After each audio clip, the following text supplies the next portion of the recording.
kasihan kasihan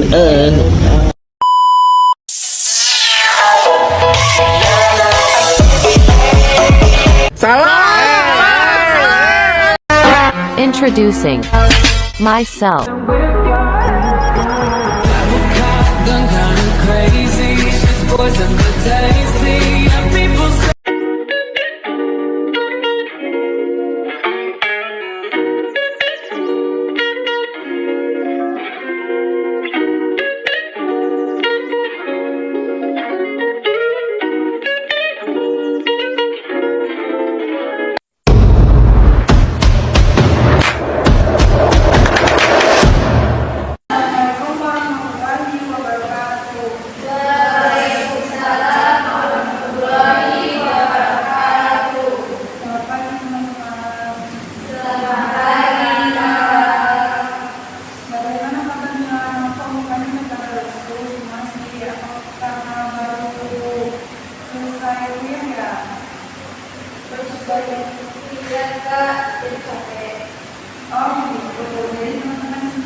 Tapi sebelumnya kan kita belum kenal satu sama lain, jadi biar lebih mengakrabkan diri dan menambah relasi pertemanan. Kalau sebaiknya kalau kita berkenalan terlebih dahulu, biar nanti siapa tahu bisa menambah keakraban setelah itu di sini. Pertama sebutkan nama sama asal daerah. Perkenalkan, saya Sandy, asal dari Palembang. Perkenalkan, nama saya Nela dari asal dari Palembang. Perkenalkan, nama saya Dendi, saya dari Palembang. Perkenalkan, nama saya Dendi, asal dari Palembang. Perkenalkan, saya Okta, asal dari Palembang. Perkenalkan, saya Dinda. Perkenalkan nama kakak Cynthia, asalnya dari sisi barat. Oke, kita sekarang kan jadi sudah mengenal teman-teman dari asal mana. Tapi sebelum kita mulai, satu hal apa baiknya kita berdoa terlebih dahulu agar sesi kali ini berjalan dengan lancar. Tolong salah satu bisa dipimpin doanya pada ini, bisa memimpin doa terlebih dahulu. Jadi sebelum kita mulai konseling kali ini agar berjalan lebih lancar, terjadi berdoa sesuai keyakinan dengan kepercayaan masing-masing. Berdoa mulai. Berdoa selesai. Terima kasih hari ini sudah mau memimpin doa.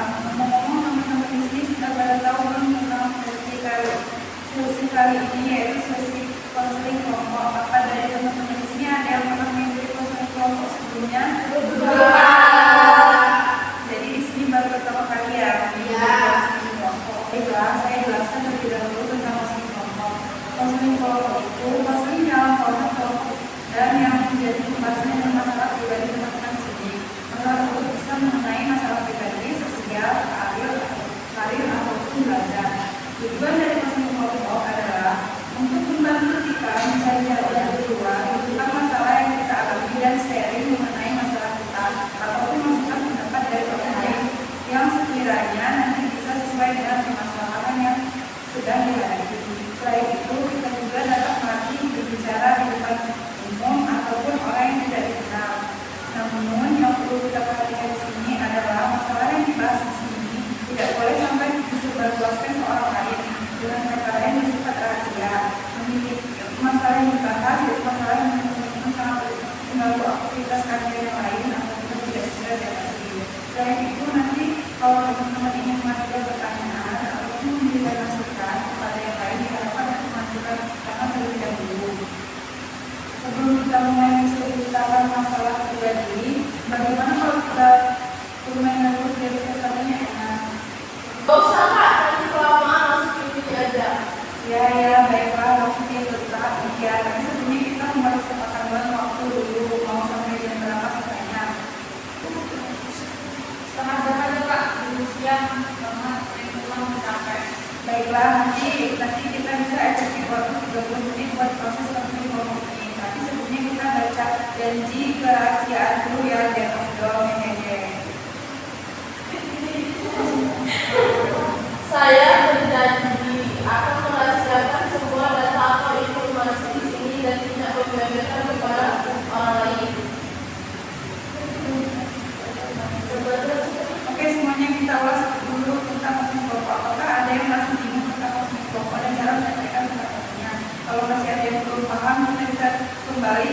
sebelumnya.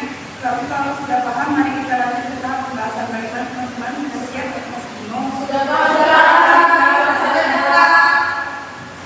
Baiklah, coba dari sebelah kanan saya yang menceritakan masalahnya terlebih dahulu, lalu nanti bergiliran teman-teman menceritakan masalahnya satu persatu.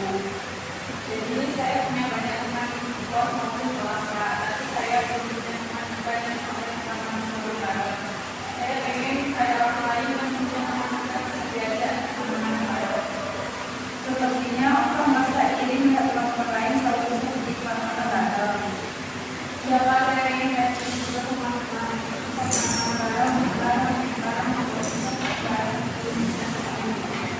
Jadi dapat disebutkan bahwa apa yaitu memiliki teman dekat yang bisa diajak bisa senang bersama. Oke, selanjutnya kalau kita disimpulkan bahwa masalah apa yaitu memiliki teman dekat yang bisa diajak susah senang bersama. Oke, selanjutnya kepada Dini. Saya kan sering lupa kalau pernah membuat janji dengan orang lain. Misalnya janji buat tugas kelompokan, tapi nanti pas kelompokan malah tidak datang. Selain itu, saya ikut organisasi jadi bingung mengatur waktu kapan buat menepati janji ke orang lain atau organisasi. Sebenarnya sih lebih mengutamakan organisasi daripada janjian. Soalnya kan lebih penting urusan organisasi daripada orang lain. Dari penjelasan ini ketahui bahwa ada dua masalah yang bisa diubah saat membuat janji orang lain dan ini mengakomodir tidak organisasi atau mengakomodir janji orang lain. Nah, dari kedua masalah tersebut, menurut teman-teman mana yang paling mendesak untuk diselesaikan? Yang mengatur waktu organisasi kuliah untuk menepati janji ke orang lain saja Mbak. Jadi dapat disebutkan bahwa masalahnya yaitu ini bisa mengatur waktu yang tepat untuk kuliah di organisasi maupun aktivitas lainnya. Oke, selanjutnya Saya sering takut saat mau tugas sendiri, takut kalau menghadapi atau jadi kita mana takut saat akan menjelaskan terkait dengan membatas skripsinya. ya Mbak, saya takut kalau Selanjutnya ini silahkan.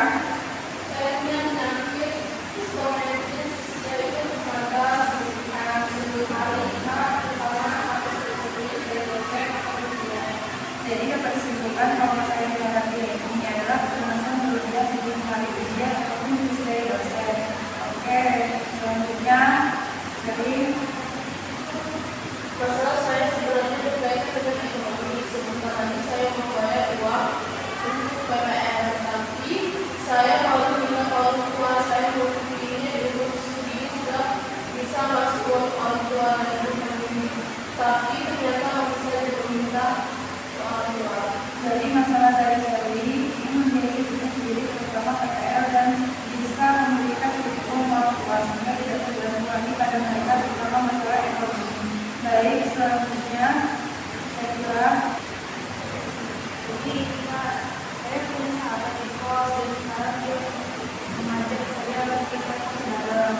Tapi di kos saya yang sekarang itu di kosnya banyak sekali dan meminta saya untuk tidak ikut pindah. Saya minta untuk pindah dekat teman saya atau pernikahan bersama. jadi saya masih bingung mengenai letak perkara di kosan Bapak ambil keputusan di kos dengan sahabatnya. Selanjutnya Masalah saya tentang manajemen waktu Mbak. Saya belum bisa menempatkan waktu kita untuk mengerjakan tugas, menonton, main atau belajar. Tapi masalahnya tentang manajemen waktu Kak. Saya belum bisa menempatkan waktu yang tepat untuk mengerjakan tugas, menonton, main atau belajar. Pernah juga ikut organisasi, tapi ternyata malah tambah parah. Semuanya jadi kegiatan begitu. Akhirnya saya tidak mengikuti organisasi. Saja belum bisa mencapai. jadi masalah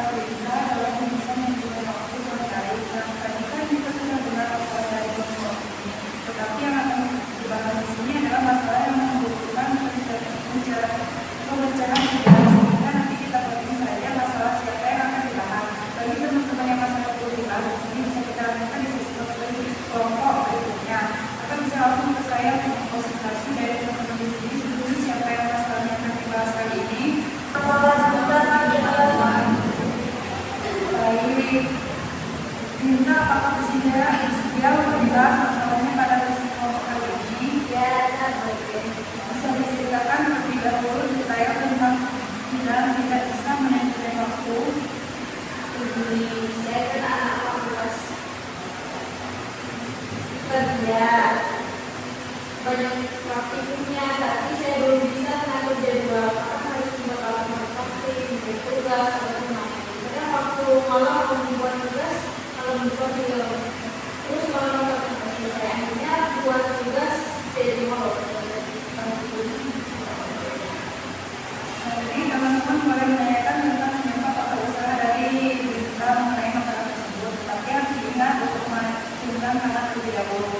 Saya mau bertanya dahulu kepada berita frekuensi antara membuat tugas sama mandinya lebih dominan mana? Niatnya mau buka kalau membuat tugas. Tapi akhirnya kalau buka kayak musik, foto, atau video jadi ya lebih banyak main-main gitu kalau tugas. Sudah pernah membuat jadwal sebetulnya? Sudah saya buat jadwal dan itu semacam not di laptop tapi ya gitu. Kenapa tapi belum terlalu bahwa ini bisa kalau saya nggak berubah dan yang membuat diri saya. Tentang membawa semacam manusia dalam diri sendiri, misalnya kalau misalnya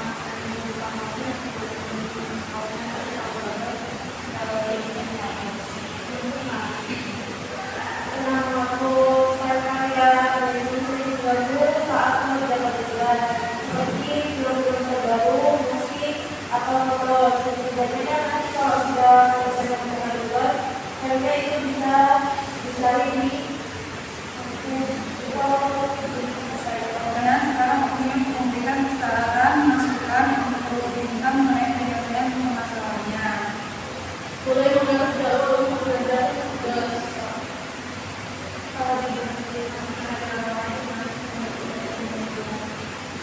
Sama kayak yang lain, kalau membuat jadwal kapan mau kali misalkan membuat tugas. Jadi coba sekarang kita mengumpulkan dari semua saran dan pertanyaan teman-teman dengan masalah yang kita alami. Membuat jadwal kapan kamu membuat tugas dan apa boleh main-main, lalu jangan cuek terhadap masukan-masukan dari yang lain dan hapus file juga terlalu hati. Nanti kalau tugasnya sudah selesai boleh mungkin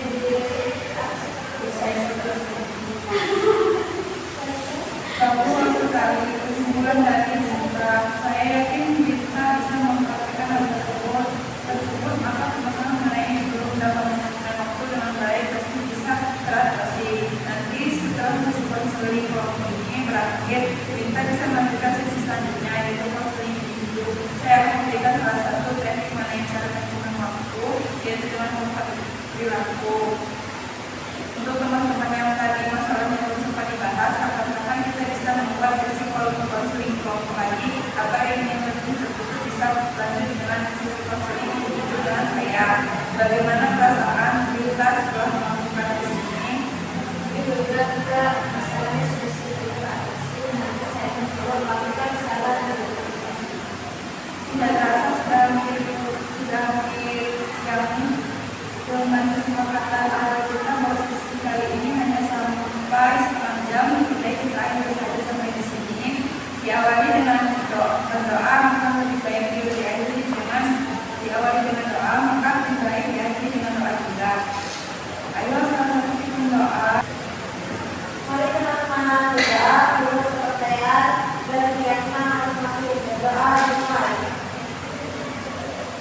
Berdoa selesai. Terima kasih sudah mau memimpin doa. Terima kasih juga untuk mungkin sudah bersedia datang untuk sesi konseling kelompok kali ini. Saya akhiri. Wassalamualaikum warahmatullahi wabarakatuh. Waalaikumsalam warahmatullahi wabarakatuh.